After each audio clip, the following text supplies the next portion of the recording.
Hello, and welcome to Reimagining Love. I'm Dr. Alexandra Solomon. I have been studying relationships for over 20 years as a couples therapist, a professor, an award-winning author, and as a wife, mother, daughter, sister, and friend. Now, I'm inviting you into this space each week as I dig into some of the toughest and most fascinating relational dilemmas of our time. If you want to discover how to create vibrant and loving relationships in your own life, you have come to the right place. This is Reimagining Love.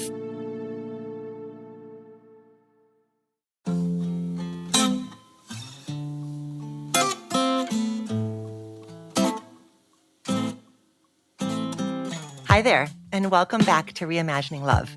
Today's episode is part of our solo episode series that we've been sharing this winter, which delves into family of origin roles. And if you're just joining us now for the series, you can visit the show notes of this episode to find links to the introductory episode, as well as the perfect one and the easy one, which are the episodes from last month. And by the way, if you're enjoying this series, I would love to hear what has landed for you about it. So feel free to leave us a review in Apple Podcasts and let us know what you think. It's only going to take you a few moments, and it's a great way to help me continue to create content that feels supportive and helpful. Plus, it's a great way to help new listeners find the show. Okay, so today's episode is all about the struggling one role. Remember, this work is about getting to know yourself, certainly, but it's also going to help you get to know the people around you.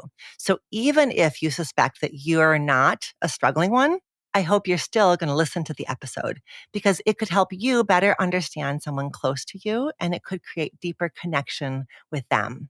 So our plan for this episode is we will look at the origin story for the struggling one, the cultural factors that might create and reinforce that struggling one role, the impact of being a struggling one on friendships and work relationships and intimate partnerships, and then interventions, not to fix you because you're broken, but to liberate you from old stories that you have carried with you, that you're a burden or that you take up too much space, so that you can advocate for yourself without shame and continue to create a joyful life and relationships that you deserve.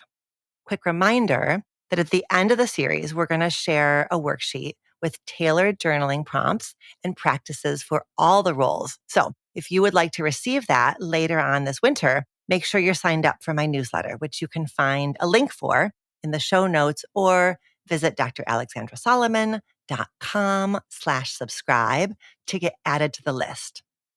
Before we dive into the conversation, I want to name right up top that this episode about the struggling one is a little bit different. And in order to tee up the whole conversation, we need to talk about two important concepts called the diathesis stress model and the recursive relational framework. This is like a little blinking nerd alert for you. So put a pin in those fancy terms for just a moment while I talk you through this. Okay, so this series, right, is all about how systemic dynamics, family dynamics, create/amplify individual tendencies. What we're looking at is that you are the way you are in lots of your relationships today because of how your family needed you to be when you were little, right? We're talking about how stuff that was relational became internalized and lives inside of you as an individual. Stuff that happened to you becomes part of you, such that you bring this tendency or this way of being into other relationships in adulthood. And our struggling one was the one in their family of origin who was labeled the problem, the squeaky wheel, the difficult child. But when we talk about this role, we've got to be careful. It certainly is sometimes the case that a kid in a family develops behavioral problems or symptoms as a way of distracting parents from their pain or their conflict or their unhappiness. In other words, sometimes it is the case that children's behaviors emerge as a direct response to family problems. That individual is taking on patterns in the service of the system, just like the perfect one took on performance and excellence in the service of the system. And just like the easy one took on that signature shoulder shrug or retreat to the basement in the service of the system. But with our struggling one, we need to be careful. Maybe these behavioral problems developed in the service of the system, but more likely, the diathesis stress model was at work. Okay, so what the heck is the diathesis stress model? In the field of psychology, it is the understanding that nature and nurture are inextricably bound, that there's something inherent in the individual, in the child, that's the nature, and the environment activates it or amplifies it. That's the nurture. In other words, a vulnerability inside a person interacts with or meets up with difficult life experiences, like dysfunction in the family system, to create a disorder or a challenge. That's the diathesis stress model. And the bad news is that we never get to figure out the exact blend of nature and nurture in why we come to be the way that we are. But the good news is that our healing does not rest on us knowing this. Okay, so note that the term diathesis stress may remind you of another popular term that has come up recently, which is the term epigenetics. That term actually was coined in 1942, but it's become more popular in the last 20-ish years. Epigenetics is the study of how the environment actually has the power to alter our gene expression, like our literal DNA. And, in the framework of epigenetics, what's considered like the environment is a big old bucket that includes everything from environmental toxins to traumatic experiences. So diathesis stress model and epigenetics are sort of over there in the same part of the world of helping us understand the interplay between nature and nurture. Okay, when I talk about individual problems in a relational context, I talk about what I call the recursive relational framework, the RRF. I don't actually think I've talked about the RRF on this podcast, which is surprising because I love the idea so much and I talk about it in lots and lots of my classes. So here's what you got to do to understand the recursive relational framework. Imagine in your mind, because I don't have my fancy PowerPoint to show you, imagine in your mind two circles sitting next to each other. One circle says individual challenge. The other circle says relationship dynamics. And now imagine an arrow that goes in both directions between that individual challenge circle and that relationship dynamics circle. Okay, let's talk about the first arrow, the one that goes from individual challenge to relationship dynamics. When a member of a family system has a quote unquote problem, ADHD, autism spectrum disorder, depression, eating disorder, emotional disorder, et cetera, there's an impact on the entire family system, right? That's not a blaming statement. That's a descriptive statement. We are deeply, deeply relational creatures. The family is a system. What happens in one part of the system ripples out and impacts all parts of the system. That's just how it goes. Okay, but there's an arrow also, right, that goes from the relationship dynamic circle to the individual challenge circle. What does that arrow tell us? That arrow is there to remind us that the ways in which the family system responds to that individual family member's challenge actually has the power to alter the course of the individual challenge itself. Think about when an individual in a system is struggling with an addiction. When couple and family therapy is part of that individual's treatment plan, research has clearly found that the risk of relapse of that addiction is decreased.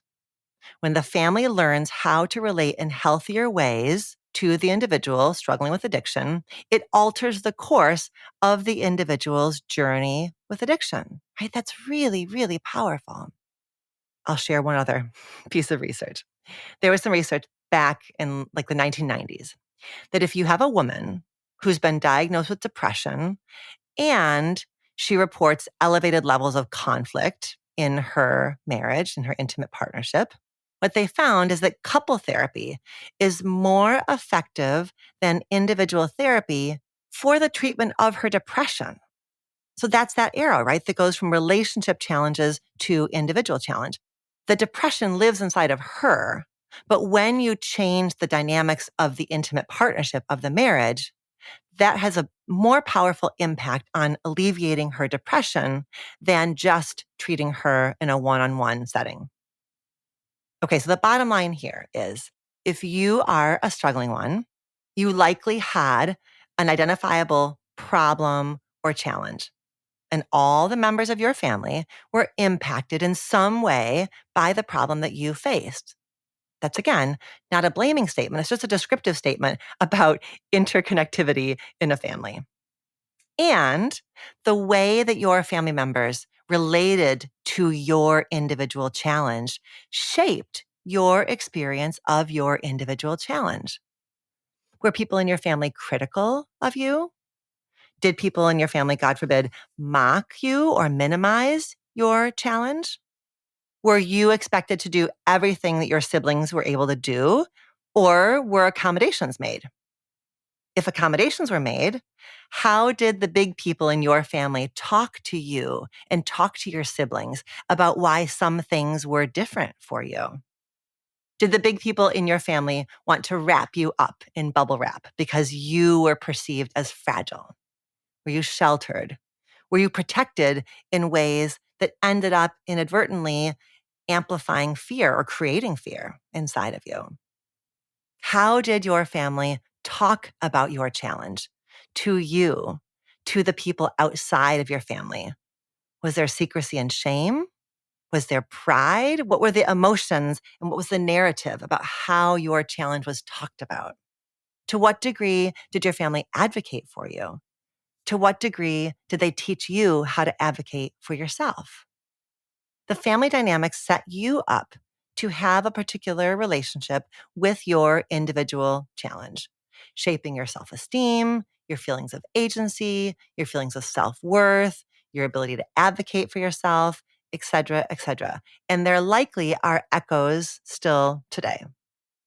One more piece that I want to lay out here is that the struggle of the struggling one could have been any number of things. It could have been a mental health challenge like anxiety, depression, eating disorder. It could have been a neurodevelopmental challenge like ADHD or a learning disability or autism spectrum disorder. It could have been a physical disability like blindness or cerebral palsy. It could have been a medical illness like diabetes or cancer or asthma. Maybe that struggle was something you dealt with when you were a kid or a teen, but is no longer part of your life today. Maybe the struggle has been and will be with you for your entire life. Maybe that struggle ebbs and flows in terms of how central it is for you, how much it gets in the way of your life for you. I'm naming all of this to reiterate the trickiness of this struggling role because there are many variations on the theme of struggle. And because frankly, I worry about hurting your feelings in some way as we go along through this episode, because you likely have an understandably tender relationship with your struggle. Tenderness in ways perhaps you have felt misunderstood or left out or overestimated or underestimated, tenderness in what you've had to grieve, tenderness in your triumphs. So I hope that you feel like I'm gentle with you as we go through this conversation.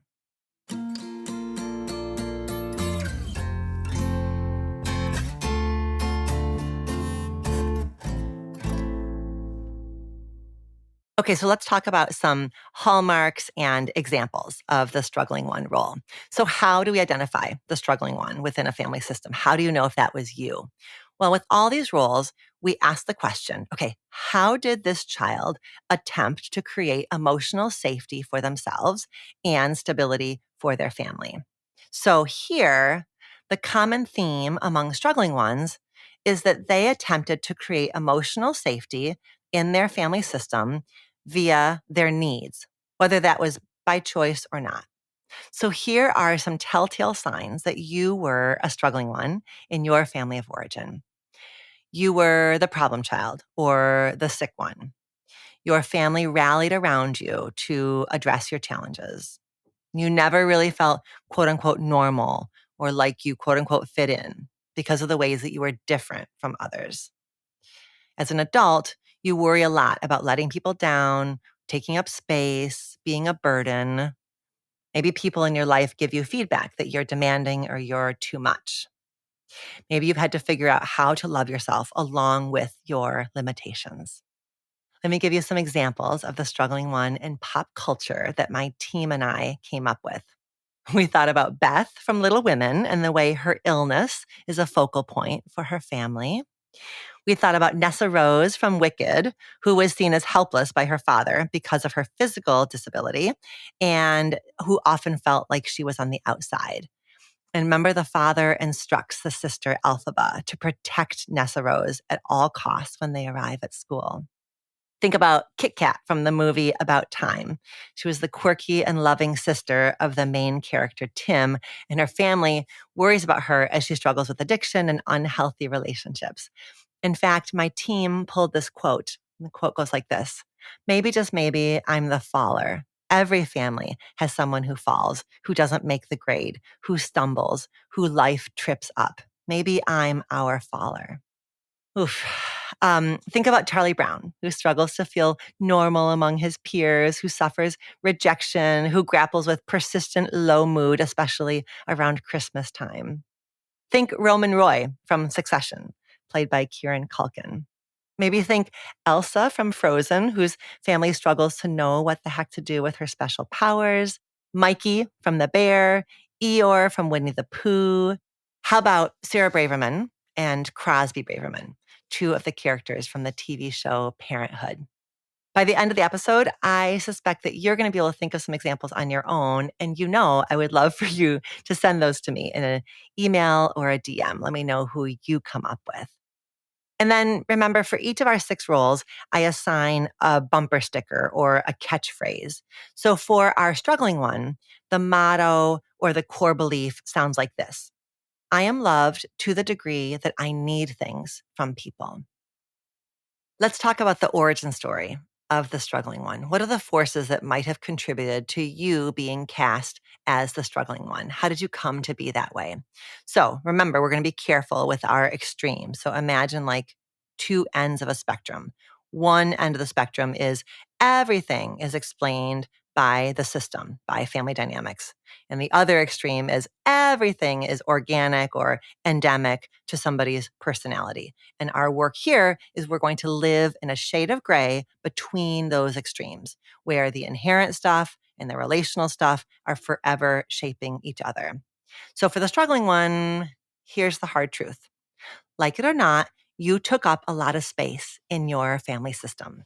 There was a lot of focus on your behavior, your limitations, your needs, maybe your grades, your social life. And there were these persistent questions. What is going on with you? Maybe what's wrong with you? Maybe what are we going to do with you? You were seen as the moody one, the difficult one, the problem child. Maybe your parents met your symptoms with sympathy and empathy.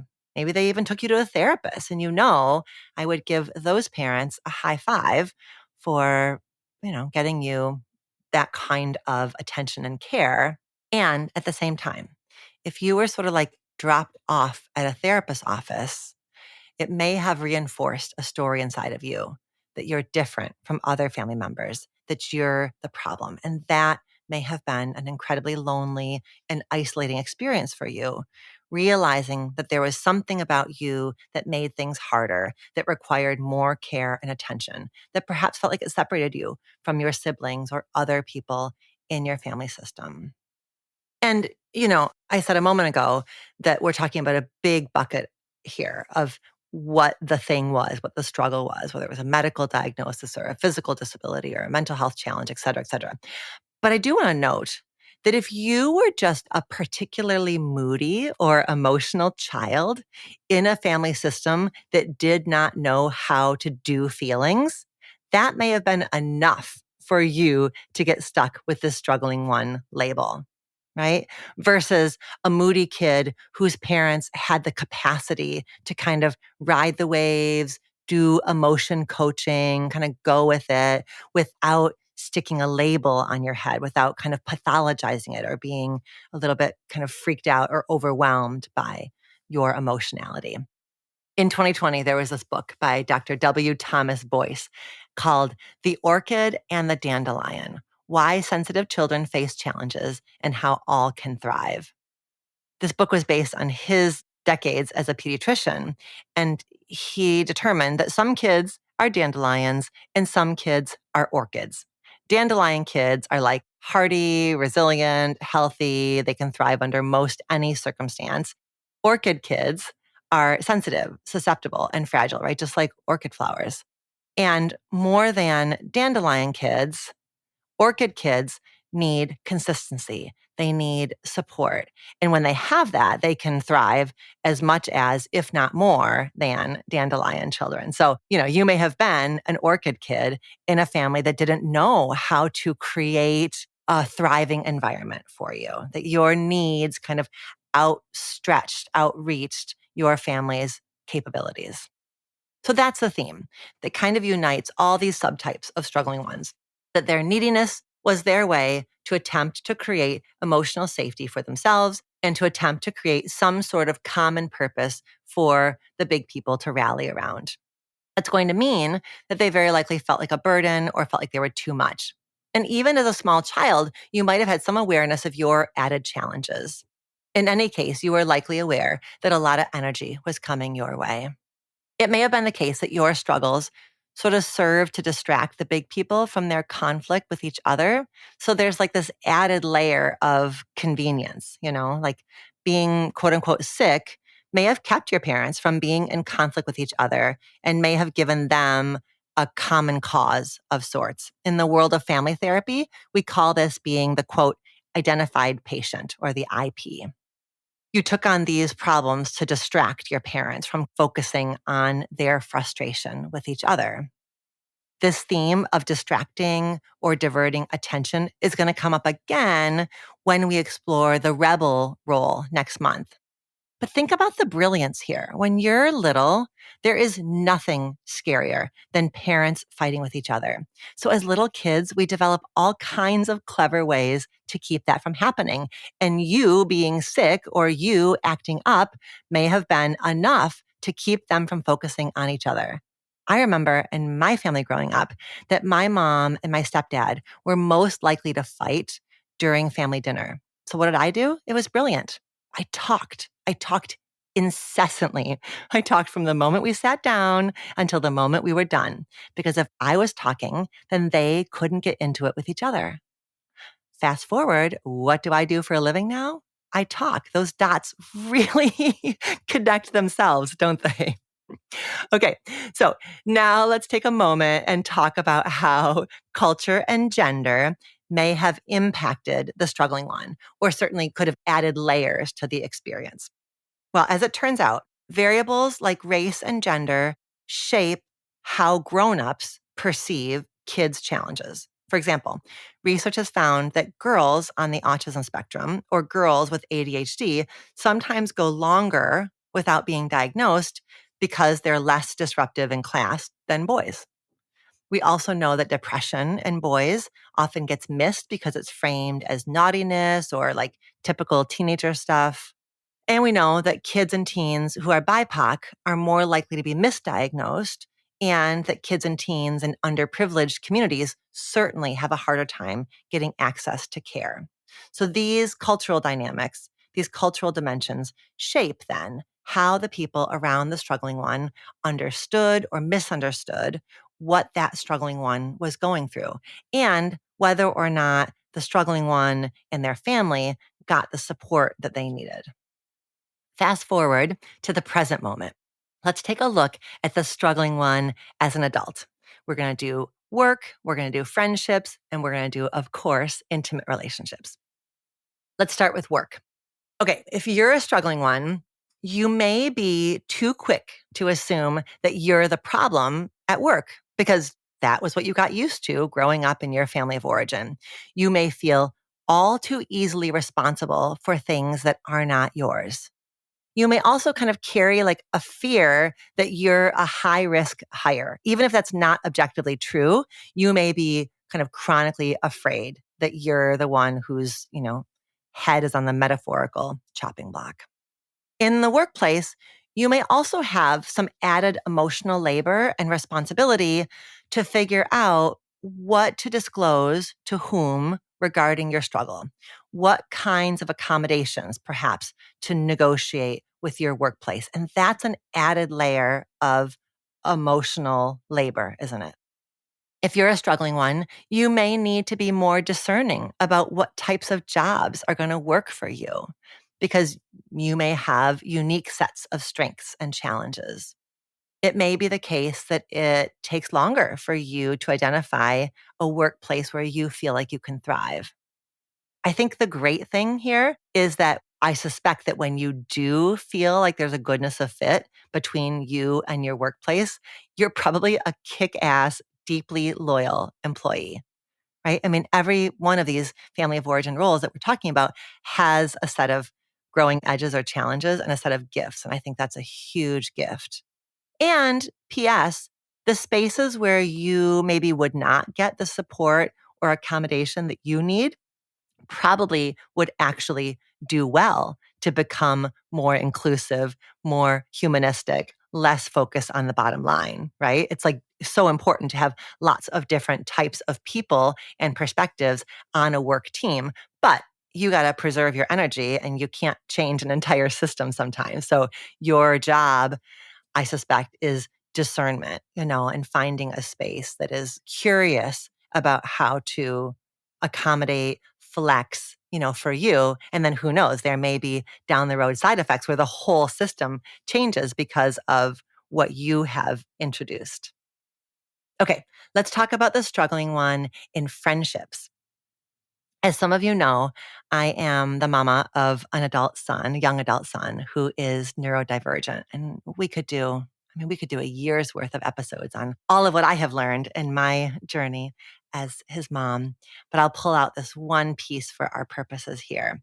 As he was growing up, I remember having this aha moment where I was like, there are two types of people in the world. One, people who see him first and then his disability second. And two, people who see his disability first. And that's obviously a very rough cut of all of humanity. But as his mom, I was like full mama bear and only wanting him to be interacting with people who saw him, who saw him in his wholeness, in his fullness. So that's what I want for you, frankly, in your friendships, right? Especially if you grew up feeling like your challenge was the center of your family's world. And if you felt misunderstood, I want you to be surrounded by people who see you, who see you first and foremost. I don't want you, and I'm sure you have already had to do this perhaps, being in friendships with people who are coming from a place of sympathy or pity, God forbid, or who have a narrow view of you that is mostly about your limitations. Our friends should not only accept, but embrace all of who we are and be able to hold a complex or nuanced view of who we are. I think another topic that comes up for struggling ones in friendship is when do you open up and share your story? It may have felt like within your family, it was safe to be struggling because that's where your challenges played out. There was really kind of like nowhere to hide. It was a private space. You came to know yourself and your struggles within a family context. So there was no need to like disclose or come out. But when you're with your friends or with the outside world, I can imagine that it feels scary to open up that box. And there's a need here for discernment, right? There's like a fear of being burdensome or being too much. Brene Brown reminds us that people need to earn the right to our story. So there's a degree of discernment here that the struggling one needs to bring to friendships. And that's about like, how much can this friendship hold at this stage? Based on where this relationship is in its development, and also based on where the other person is at, how much they can hold. Because friendship is so deeply chosen for all of us, that means that for you as a struggling one, it's going to be important to keep an eye on the give and take in your friendships, right? The relational reciprocity. If there are some things that you are not amazing at, for example, initiating plans, that's okay. Just make sure that you are contributing in other ways and that you are thanking your friend for initiating the plans, for kind of like picking up the slack that you leave there. There are lots and lots of ways for us to show up, lots and lots of ways for us to practice relational reciprocity, even with limitations. In longer term friendships, your story is going to come up. That's the nature of friendship, right? That's how intimacy develops. We sort of peel back the layers of the onion. And even though it might make you feel nervous to disclose, and even though it might feel tender, your disclosure gives permission to your friends to be vulnerable as well and to share what they struggle with too, even if that's not a disability or a mental health condition. And I suspect that because of your journey, you are probably more likely to be able to handle more vulnerability than the average bear. So you then get to become sort of a model of authenticity, like being real, being honest about what's difficult in life. And that can be incredibly permission giving to a friend. And it can become a real point of connection. You may very well be a non-judgmental, safe space for folks. Not that that's your job to do, but that's just maybe a gift that you have, and a gift that really warrants deep, deep pride for you.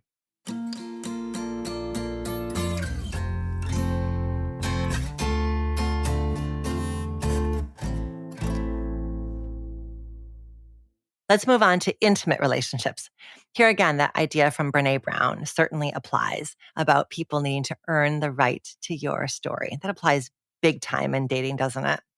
It can be really tricky in your dating life to know when and how to share your story or let someone know about a challenge that you're facing.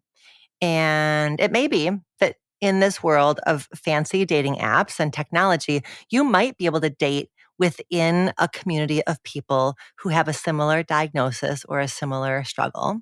It may be the case that you have questions about whether you need to be with someone who's similar to you in that way, or whether it's preferable for you to date across difference. That is so personal and very likely kicks up all kinds of stuff in you in terms of trust and vulnerability and potentially around sexuality, depending on what the connection is between your struggle and your sex life. But no matter who you're dating, I think it's really important that when you do decide to self-disclose, that it's not an apology. Your self-disclosure is not an apology. Instead, I want you to think of it as a kind of honor for the person that you're getting to know. In disclosing to them, you are letting them know that they feel trustworthy enough to you, that you want them to know this about you. It's not a confession. It's not an apology. It's you offering them deeper access into understanding who you are as a person and what your journey is about. And there may well have been times in your life when it has felt to you like your struggle has pushed a potential romantic partner away. So in that situation, I want you to be careful to not put that all on you. Them stepping away from you says something about them as well, doesn't it? About their capacity, about their limitations, about their prejudices, about their fears. So be careful with that. If a lot of your life has been about dependence and help, you may be working on how to have things feel more equitable and reciprocal in your romantic relationships.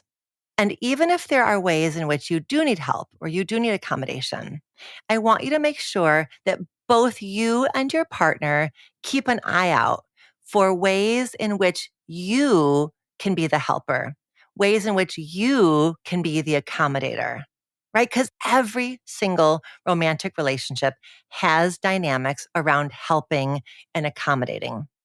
When there's a relationship that has one struggling one, it may be that that dynamic around help and accommodating is just more amplified given your history. So keep an eye out for ways that you can flip the script and you can be the helper. If you're a struggling one and you're partnered with somebody who is a different role, I want you to think about what helps you not fall into that painful pattern of overpromising and underdelivering. Like saying you're going to do something and then not doing it and dealing with your partner feels disappointed and then you feel defensive and then you try to explain yourself and then your partner feels invalidated. That really, really tricky, painful cycle. So the goal for you as a struggling one is that you take responsibility for your self-care so that you are in touch enough with yourself that you can create reasonable expectations for yourself and that you can communicate those reasonable expectations to your partner. Another goal for you is for you to live so anchored in your self-worth, so anchored in your sense of wholeness that you are available to hear about the impact of your challenge on your partner without getting defensive, without dissolving into a pool of shame, right? I mean, of course, your partner has a responsibility to bring feedback to you with so much compassion and so much kindness that you're able to stay open-hearted. But that arrow goes both ways, doesn't it? Your partner may need to talk to you about, what it's like to be with somebody who struggles in this particular way. Well, if and when they do that, if they do that with kindness, if they do that with compassion, I want you to be so anchored in your own feelings of self-worth that you can nod and say, I get it. I get it. Right. And you're lucky that I'm such an amazing partner, right? Like this is sort of my husband calls it the Allie tax. I'm in my household, I'm Allie, not Alexandra. And when Todd bumps up against my limitations, the limitations of being married to me, he's like, this is the alley tax. This is the price I pay to be married to you. And what he's saying is like, yeah, there are all these ways that you're an amazing partner, and there are some ways that you're a pain in the ass partner. And so when he brings that feedback to me in a gentle way, I can smile and nod, and I can know that my entire self-worth is not determined by my limitations. I'm more than my limitations.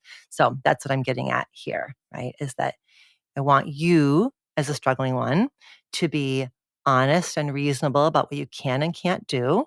And I want you to be so self-compassionate and so sure of your self-worth that when your partner says, ooh, this can be tough sometimes, you can say, yeah, I get it. So moving on, folks who identify with roles like the parentified child, which we haven't gotten to yet, or the perfect one, may be drawn to a struggling one because they see someone who needs support, or in less healthy scenarios, they see a like quote unquote project person, where they get to feel like a helper.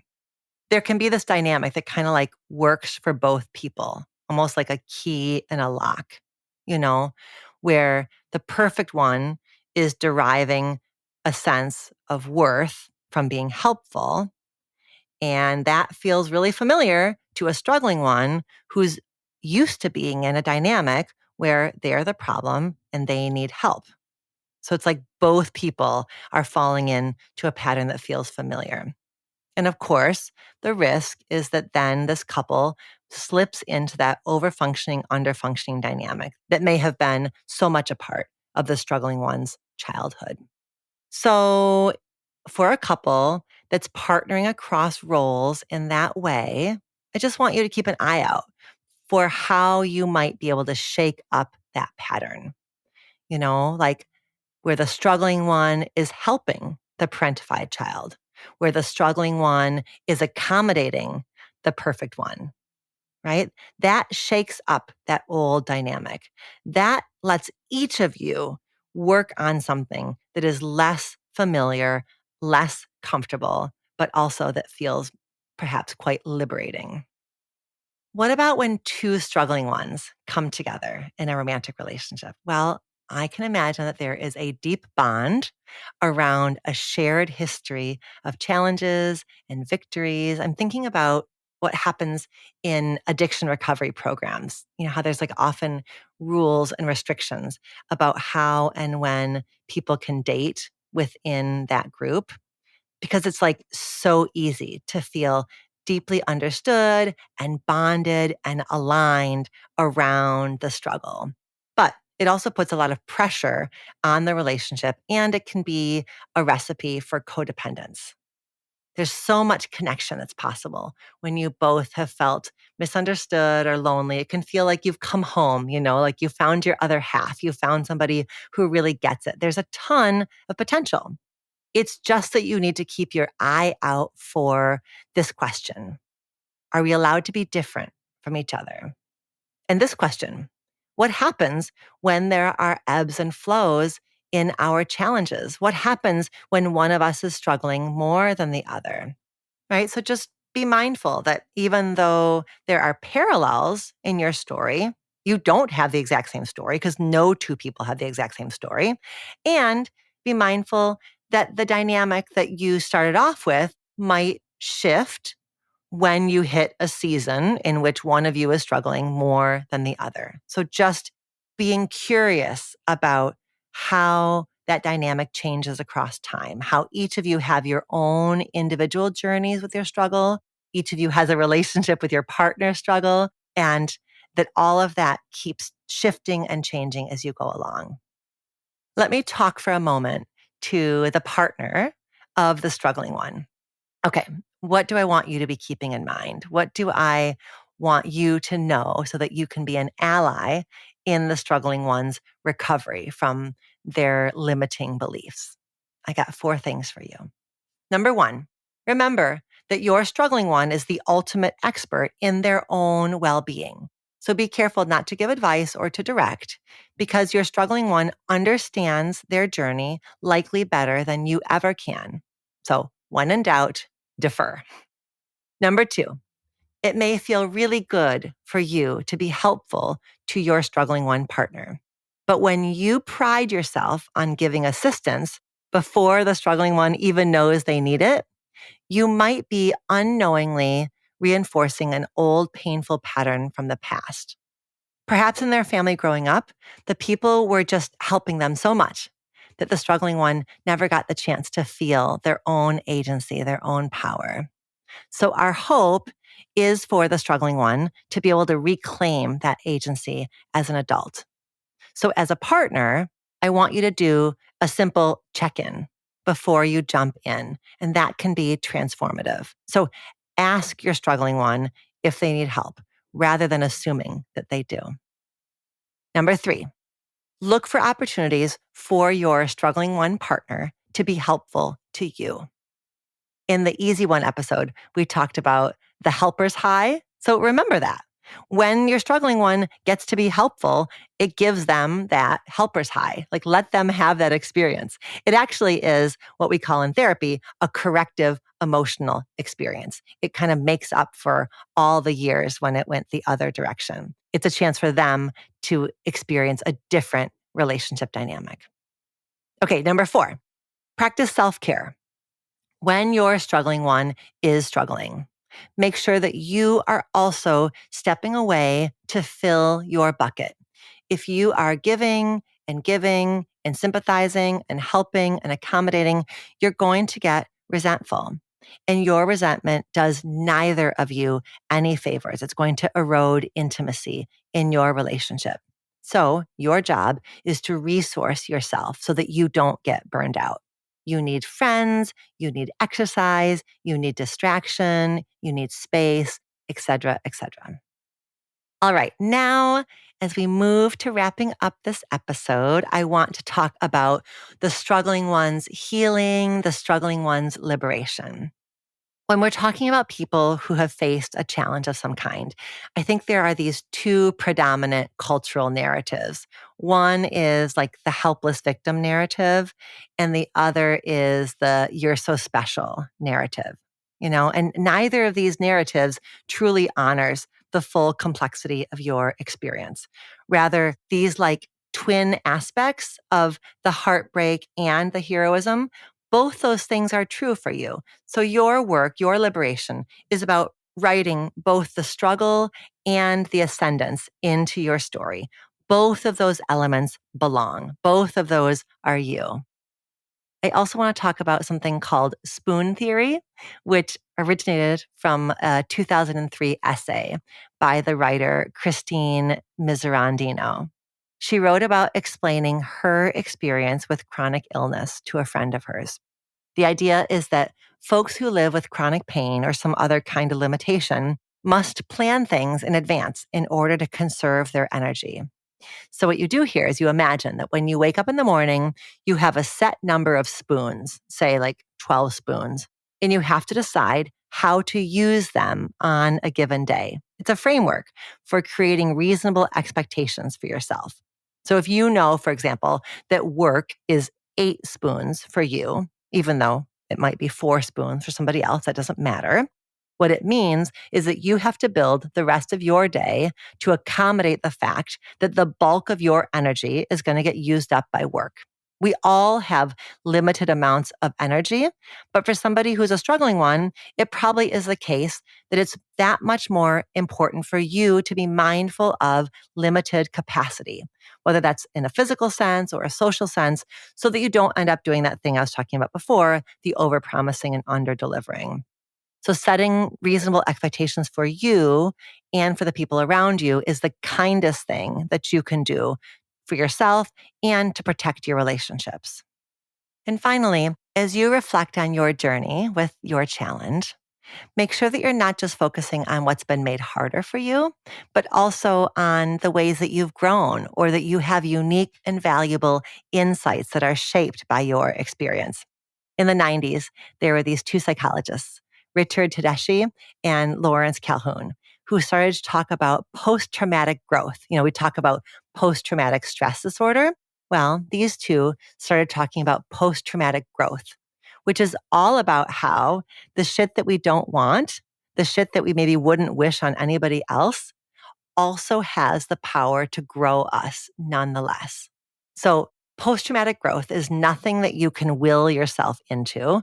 It's nothing that anybody else can impose on you, but it might be something that is present within you as a result of how you've dealt with your challenge over the years. So there's 5 domains of post-traumatic growth. And as I list them for you, just see which of them lands for you. The first domain is more meaningful personal relationships and a deeper ability to connect with others. Number 2 is new possibilities for your personal life or your professional life. Number 3 is increased emotional strength and resilience. Number 4 is a sense of spiritual connection or oneness. And number 5 is gratitude and appreciation toward life. Again, none of those are things that you have to, force upon yourself. But as you're aware of that you have some of these qualities, maybe remind yourself that those are in part born of your struggle. All right, so before we do our mantras and our wrap up, I want to share a poem by Ashley Solomon that I read on Galit Atlas's Instagram page. Her Instagram page, by the way, is at Galia Collaborative. It's a poem sort of by a parent to a child, and it landed for me in terms of your journey as a struggling one. Here it is by Ashley Solomon. It's called Long-Awaited Apology. When I said you were a hard kid to raise, what I meant to say is that I was lost. Your feelings were so big, and mine were too. And I never learned what to do with mine, so I didn't know what to do with yours. When I yelled at you that you were so ungrateful, what I meant is that I needed to know I was good. The ache inside of me was swallowing me whole, and I looked to you to ward it off. when that was never your battle to fight. When I called you difficult and demanding, what I meant is that I had so little to offer. Your needs made sense, just like all needs do. But my well felt dry, and I didn't know that to fill it up would let us both drink. Oof, God, that poem gives me chills. It's so beautiful. All right, struggling one, here's your mantras. I hope that you can remind yourself of these phrases when you feel stuck or frustrated or you're struggling with shame, either within yourself or within a relational context. So maybe you even write these down in your journal. Here they are. I am not my struggle. I am both someone who needs help and someone who is a helper. I don't need to be sick to be loved. I self-advocate without apology. I work within my limitations without apology. It's okay for me to take up space. I am a bodacious blend of strengths and growing edges. All right, as a reminder, if you want to take the roles quiz, you can find that link in the show notes. We'll be back next week with an exploration of the next role, which is the peacemaker. At the end of the series, you're going to get a worksheet with tailored journaling prompts and practices. So if you want to grab that later on this winter, make sure you're on the newsletter, which you can find a link for in the show notes, or go to dralexandrasolomon.com/subscribe to get added to my mailing list. All right, thank you so much for joining me. Until next time, be well. Do you have a relationship question that you want answered on the show? Visit reimagininglove.com to send in a written or audio question. Questions can be about intimate partnerships, family relationships, friendships, you name it. If you're looking for more love and relationship content, you can find me on Instagram at dr.alexandra.solomon or visit my website, dralexandrasolomon.com, where you'll find my blog as well as the Intimate Relationships 101 e-course based off of the popular class I teach at Northwestern University. Thank you for listening and see you next week here on Reimagining Love.